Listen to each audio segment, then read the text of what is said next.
satu-satunya prioritas kami Tuhan. Kami ingin lebih lagi menyembah Kau.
Terima kasih buat kami semua yang bisa hadir di sini semua oleh karena anugerah-Mu, dan berkati hamba-Mu dan beberapa sister-sister kami yang akan memainkan bagian peran mereka untuk memuliakan nama-Mu. Kiranya Engkau urapi kami semua di dalam nama Tuhan Yesus Kristus. Haleluya, amin. Kejatuhan manusia Adam dan Hawa dalam dosa bukan karena pikiran. Waktu mereka bercakap-cakap bahwa itu belum jadi dosa, tapi pikirannya mereka sudah berdosa secara pemikiran. Tetapi secara hukum bagaimana itu fakta bahwa setelah mereka makan itu buah, baru dosa itu ada.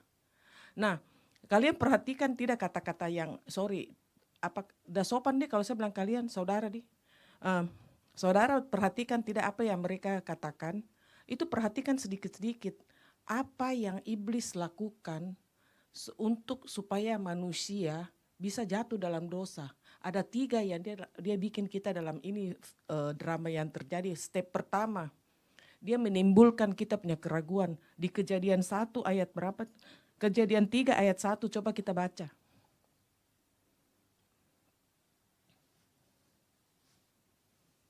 Adapun ular ialah yang paling cerdik. Nah, tadi itu kita pikir bahwa ular itu binatang yang licik, yang jahat. Tapi Yesus ada bilang di Matius bahwa begini, cerdiklah seperti ular, tapi tulus seperti merpati. Sebenarnya binatang ular itu tidak ada apa-apanya. Cuma dia mau dipergunakan oleh iblis. Jadi setiap kali kalian jangan lihat ular, setan. Tidak, nah ada ular yang baik, dia mengemburkan tanah loh. Jadi ini ular yang ada di Kejadian itu memang jahat, tapi ular yang lain tidak, nah jangan jadi korban. Adapun ular ialah yang paling cerdik dari segala binatang yang di darat yang dijadikan oleh Tuhan Allah. Ular itu berkata kepada perempuan itu, ini kita perhatikan, tentulah Allah berfirman, semua pohon dalam taman ini jangan kamu makan buahnya, bukan.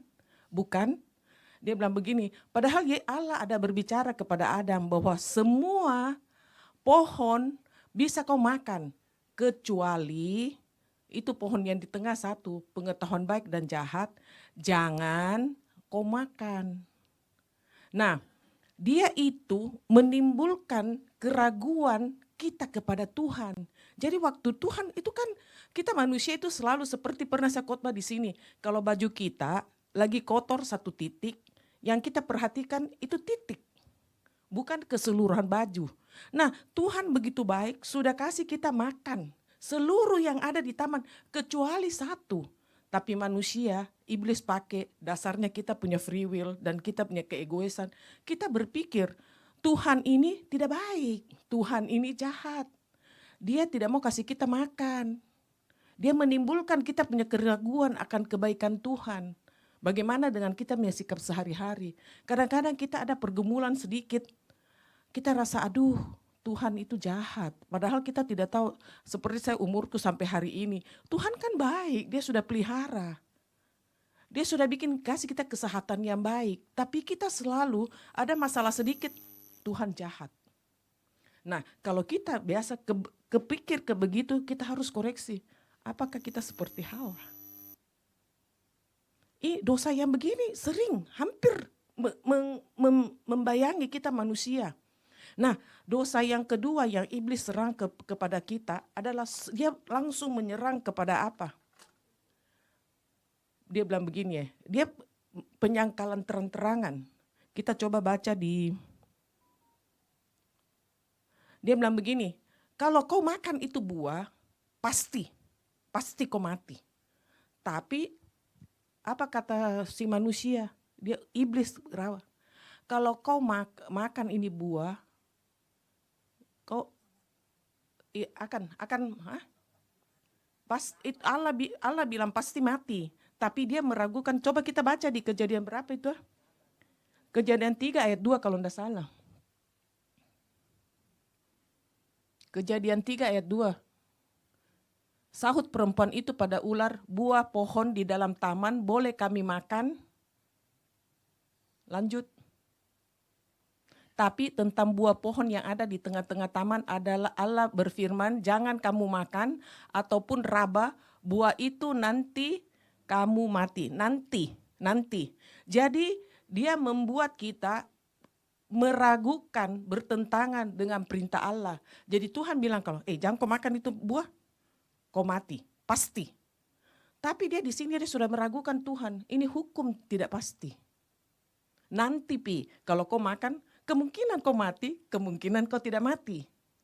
Nah, itu dosa yang begitu. Kadang-kadang kalau umpamanya, kadang-kadang itu lalu lintas bilang begini, kalau lampu merah saya tilang kau, pasti kau ditilang. Tapi kita pikir begini, tidak ada di polisi, mungkin saya ditilang, mungkin saya tidak ditilang. Atau kalau saya bergosip atau fitnah orang, mungkin itu orang tidak tahu jadi saya fitnah saja.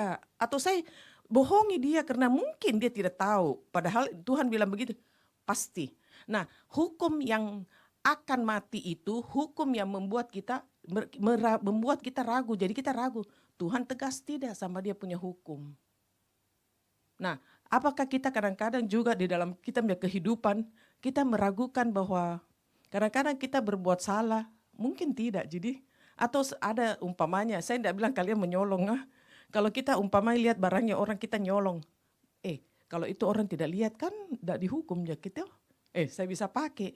Tapi kalau dia dapat, mungkin tidak. Tapi Tuhan bilang begini, kalau kau nyolong, saya tangkap kau. Nah, itu ular yang mengajar, membuat kita keraguan. Dan perempuan juga pintar berbicara. Nah, hati-hati dengan kita. Makanya kenapa ini saya sengaja bikin ini drama. Karena ini drama yang ini membuat betul-betul kita punya kehidupan semua tidak bagus loh. Nah, apa yang ketiga yang dia bikin kita, ya dosa apa yang membuat kita ragu? Adalah tahap diformasi, fitnah. Dia berfitnah begini di Kejadian 3 ayat 5. Tetapi Allah mengetahui bahwa pada waktu kamu memakannya, matamu akan terbuka dan kamu akan menjadi seperti Allah, tahu tentang yang baik dan yang jahat. Nah, dia memfitnah Tuhan. Dia memfitnah begini, jangan kau makan. itu buah. Kalau itu iblis bilang, kalau kau makan itu pasti toh Tuhan tidak mau, nanti kau sepintar dia. Toh, kau sepintar dia. Jadi kadang-kadang itu orang itu tidak mau kasih tahu Kak. Padahal kita demi dia baik toh. Dia berpikir negatif. Oh tidak tahu, dia tidak mau saya seperti dia. Itu orang cerita Kak begitu. Dia bikin saya begitu Ji. Nah itu pekerjaan iblis. Sehingga akhirnya dengan 3 cara iblis menjatuhkan kita, maka Adam dan Hawa makan itu buah. Nah, sebenarnya waktu mereka makan itu buah, dosa apa yang mereka kenapa begitu berat? Karena mereka melanggar ketaatan akan Tuhan. Nah, ketaatan Tuhan yang seperti dulu saya pernah khotbah berapa minggu yang lalu, itu mutlak buat Tuhan. Itu dosa dan harus ditebus oleh Yesus yang harus menginkarnasi supaya kita punya ketaatan bisa ditebus oleh darahnya Yesus. Nah, dosa ketidakketaatan dan dosa apa? Berhala, kita mau seperti Tuhan. Kita mau seperti Tuhan. Kadang-kadang memang toh orang bilang, kadang-kadang kita itu sota. Kadang Tuhan tahu segalanya, kita kayaknya seperti tahu semuanya. Jadi apa bagaimana Pak? Beda tipis, Betty. Kita kadang-kadang juga begitu, pikir kita lebih pintar dari orang lain, kita mau jadi seperti Allah toh. Nah, ini dosa-dosa yang begini toh, menarik sekali itu Michael kasih saya ini jadwal toh, saya terima kasih sekali karena ternyata di balik drama ini kita lakukan loh tiap-tiap hari. Bisa kita lakukan, betul enggak? Dan kita kadang-kadang selalu hampir digoda. Jadi makanya Luna bilang begini, Cishan, kemungkinan itu Adam yang suruh dia makan. Saya bilang tidak, nah kita perempuan itu kadang-kadang suka kasih tipis-tipis itu berita ke suami kita sampai dia marah juga. Ya toh? Kadang-kadang toh, ada tidak? Mengaku tidak? Makanya biasa kita punya suami juga marah sama orang lain karena kadang-kadang. Jadi kita enggak tahu terjadi. Tapi menarik tuh ini dosa. Maksudnya ini secara teologi menarik ini tentang dosanya Adam dan Hawa. Karena begini, sedangkan Adam dan Hawa saja bisa melakukan dosa-dosa begini, apakah kita yakin kita enggak bisa? Sedangkan kita Adam dan Hawa itu tidak ada orang ajar dia itu Tidak ada papa mamanya berdosa, tidak ada dari atas kutuk keturunan. Tapi mereka bisa belajar, apalagi kita sudah turun dari nenek moyang kutuk keturunan, kutuk dosa, kutuk apa, kita lihat orang kiri kanan, tidak ada orang ajar loh. Jadi kita harus itu lebih berhati-hati. Nah, akibat, mau stop di sini atau mau cepat pulang atau mau lanjut lagi? Hebatnya kita punya cewek-cewek di sini, Sri Kandi. Sri Kandi di BFC itu rajin baca Alkitab itu Nanti kalau Tuhan bikin sangkakala kita duluan naik di Luna, bagaimana?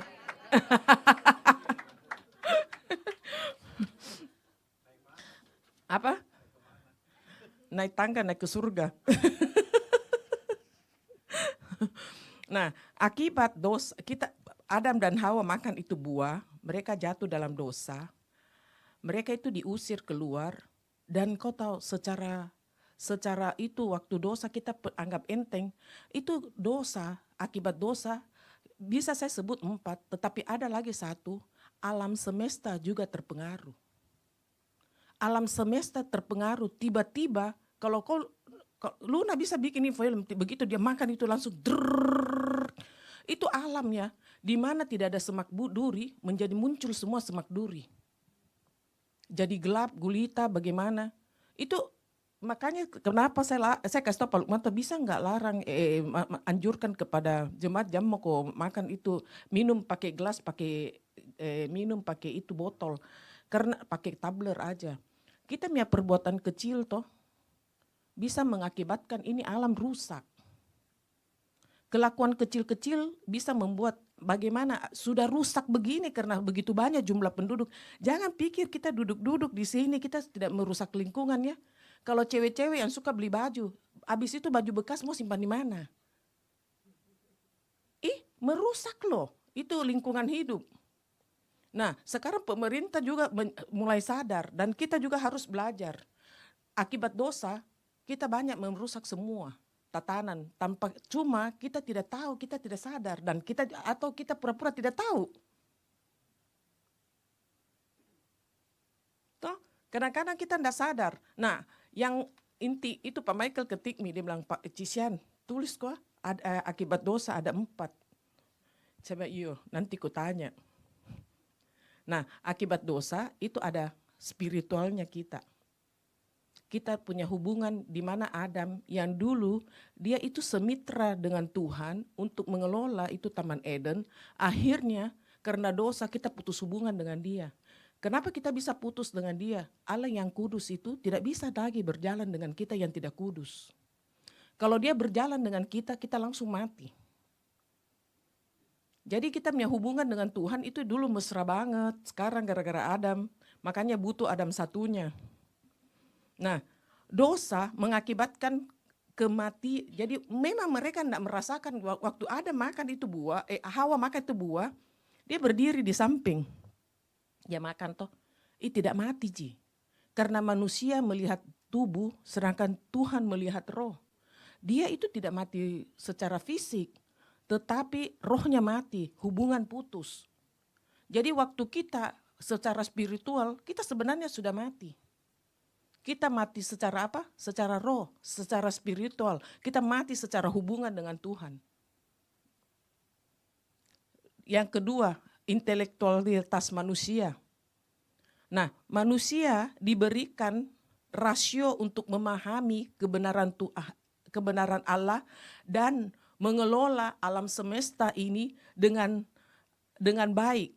Tapi akhirnya, coba kita baca di Efesus 4 ayat 17 sampai 18. Tetapi Efesus 4 17 sampai 18. Sebab itu kukatakan dan kutegaskan ini kepadamu di dalam Tuhan, jangan hidup lagi sama seperti orang-orang yang tidak mengenal Allah dan pikirannya yang sia-sia. 18. Dan pengertiannya yang gelap jauh dari hidup persekutuan dengan Allah karena kebodohan yang ada di dalam mereka dan karena kedegilan hati mereka. Ini akibat dosa. Kita punya intelektualitas, sebenarnya kita peka, kita pintar, kita sebenarnya bisa kelola dengan jernih dan kita tahu kebenaran Tuhan. Begitu Adam dan Hawa jatuh dalam dosa, kita jadi hidup dengan sia-sia.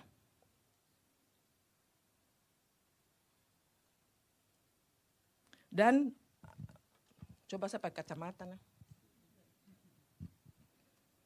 Dan intelektual, kita punya intelektual itu sebenarnya ada, tapi kita sering kali lebih melegalkan pakai intelektual kita dengan suatu yang jahat. Dan menindas orang lain untuk menolak eksistensi Tuhan pencipta. Jadi begini ya, akibat kita jatuh dalam dosa, kita sebenarnya diberi keintelektual untuk tahu kebenaran Tuhan, lebih tahu mengelola. Tapi begitu kita jatuh dalam dosa, pikiran yang buruk jauh lebih menguasai kita daripada yang baik. Kita lebih egois, kita punya pemikiran, kalau begini, saya lakukan ini, cara begini, usaha begini, kita pekerjaan begini, lebih bisa cenderung menjadi tidak jujur. Sedangkan kalau kita tidak jatuh dalam dosa, Tuhan kasih kita hati yang baik, yang bersih, murni. Kita lebih suka firman Tuhan, kita lebih suka bergaul dengan Tuhan. Nah, sebenarnya kejatuhan manusia ini tidak membuat kita manusia itu gambar kita hilang di Tuhan. Kan waktu Allah menciptakan kita manusia, dia bilang, baiklah kita ciptakan manusia seturut dengan gambar kita. Waktu manusia jatuh dalam dosa, kita punya gambar diri, bukan bilang hilang, rusak. Jadi rusak dengan kata lain mungkin buram. Jadi kalau kayak begini ya, kayak saya kalau tidak pakai kacamata atau itu kebenaran jadi buram. Kita punya gambar diri jadi buram. Dulu itu seperti Allah yang jelas. Orang lihat kadang-kadang, ini orang baik atau bukan? Gitu. Jadi kita harus perhatikan sebagai anak Tuhan. Toh, apalagi kalau sudah ikut ibadah sore, lebih banyak fokus kepada yang begitu-begitu. Melangkahlah lebih hati-hati. Nah, moralitas kita juga jatuh.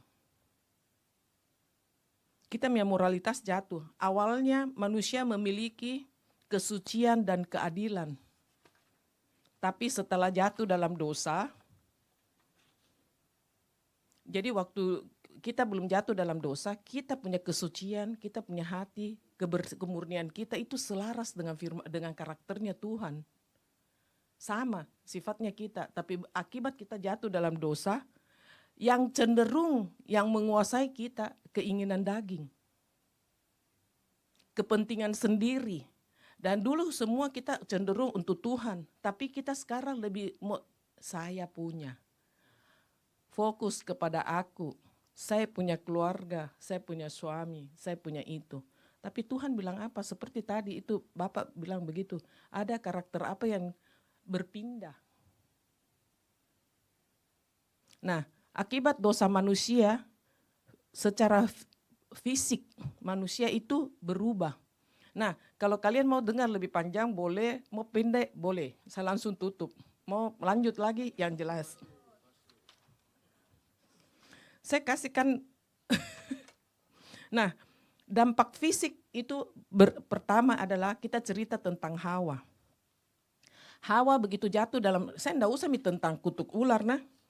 Karena kan itu tidak ada di pengaruhnya sama kita toh, asal kita waspada sama iblis. Nah cerita dengan manusia, akibat Hawa jatuh dalam dosa, pertama kalian pasti tahu kita melahirkan itu dengan susah payah. Padahal mungkin waktu kita tidak jatuh dalam dosa, kita mungkin waktu melahirkan kan bapak-bapak lihat kalau istri tak melahirkan, kalau bisa kayak tedong saja berteriak toh, sakit sekali toh. Tapi kalau mungkin tidak jatuh dalam dosa, waktu kita melahirkan kita bisa dengar lagu, main TikTok, melahirkan keluar nih. Saya ilustrasi Jina. Kalau begitu gampang, biar 12 anak ada apa-apa. Itu pertama. Nah, kita disrupsi dalam relasi suami istri. Maksudnya begini, dia bilang begitu, akibat kita jatuh dalam dosa, kan kita dibilang kita birahi dengan suami toh. Birahi yang kata di sini adalah ada bahasa Yunaninya, saya enggak usah dibaca toh, kalian nanti juga pulang lupa ji. Birahi di sini sebenarnya kata birahi yang kata Yunani sama ada di kata birahi di waktu itu Kain marah seperti kepada dia punya adik.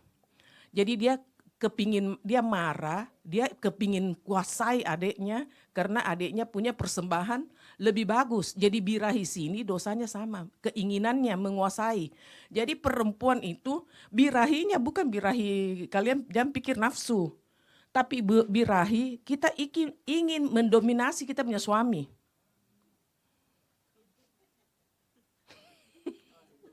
Haleluya, nanti tunggu Hawa, Adam.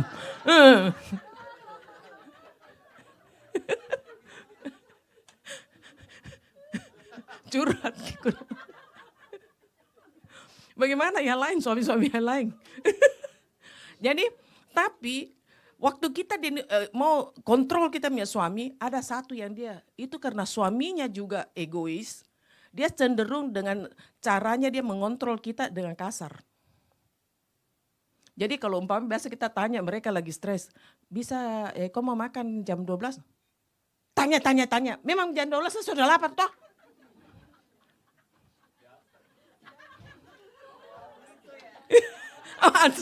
Ansar mengaku, Tuhan ampuni.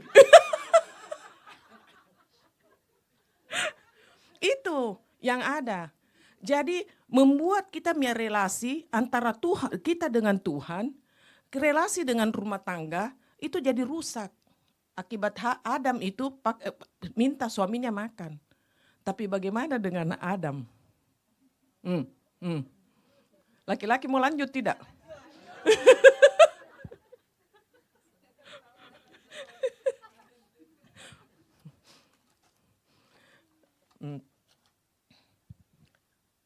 Adam, waktu dia melihat istrinya makan itu toh, harusnya waktu istrinya dirayu sama ular, harusnya sebagai suami yang baik harus bagaimana? Larang kok toh. Bilang jangan kok, baru kau tegur siapa ular. Pergi kok. Kau ganggu-ganggu istriku. Begitu. Tapi Adam, dia bilang, dia juga licik-licik tonji. Dia lihat, biar dia apa itu ular begitu, dia nonton istrinya dirayu apa. Terus istrinya makan mie itu buah, tidak mati, dia tidak ikut toh. Dia lihat tidak mati makan tonji. Jadi dia biarkan istrinya. Jadi dia gagal dalam kepemimpinan. Dia gugur. Di mana dia dulu waktu dia belum berdosa, dia jadi guardian di itu taman. Akhirnya dia jatuh. Dia harus berusaha setengah mati untuk bekerja, untuk memberi nafkah kepada dia punya keluarga. Yang lebih kasihan lagi, dia itu punya harga diri itu jatuh. Karena apa? Dia tidak menjaga dia punya keluarga apa, akhirnya dia itu dikasih tahu begini. Kan dulu dia dari debu toh, debu. Nah, kalau dia takut Tuhan, dia dibawa kemuliaan demi kemuliaan, dia jadi manusia yang mulia.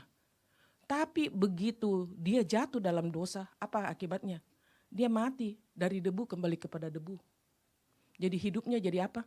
Sia-sia. Tegang ke cowoknya. Jadi Adam itu dari guardian menjadi pelayan. Pelayan karena apa? Dia harus bekerja. Dulu itu mungkin kalau dia mau makan, dia kasih tahu itu tumbuh-tumbuhan. Tumbuh mau kok, saya mau makan. Itu pohon-pohon langsung keluar, cicit makan maka saya. Bisa makan mau kok. Tapi ini sekarang dia harus bekerja. Setengah mati, tidak tentu itu tumbuhan bisa muncul. Dengan begitu dia harus bersusah payah untuk menafkahi. Jadi kita harus betul-betul dengan ini, tapi jangan putus asa. Minggu depan ada pendeta, hamba Tuhan yang lain yang mau ceritakan. Jangan putus asa sampai di sini karena Tuhan itu Tuhan yang menyayangi, Tuhan yang adil. Dia tidak bisa langsung tebus kita dengan cara begitu karena dia kudus, dia adil. Tapi ada caranya, dia akan memberi kita pertolongan. Terima kasih, tapi saya minta semua jangan pandang enteng dengan dosa. Dosa itu tiap kali kita duduk berdiri itu mengintip kita loh, hati-hati. Dosa perkataan, dosa memanipulasi orang. Kalau kita dengan tidak sengaja memanipulasi orang, kita mungkin itu dosa. Masih bisa, maksudnya dosa kecil, tapi kalau kita pikirkan menjadi dosa yang akhirnya menjadi nyata, itu bahaya. Jangan kita jadi manipulasi orang juga, jangan sihir orang, karena kalau tidak, kau nonton itu film nenek sihir, kita itu. Jadi berhati-hatilah dengan dosa. Saya juga terima kasih dengan kesempatan yang diberikan, kayak film toh, tapi ini fakta. Dan ini akan mengganggu kita senantiasa, tapi puji Tuhan kita punya Yesus. Dalam haleluya, amin.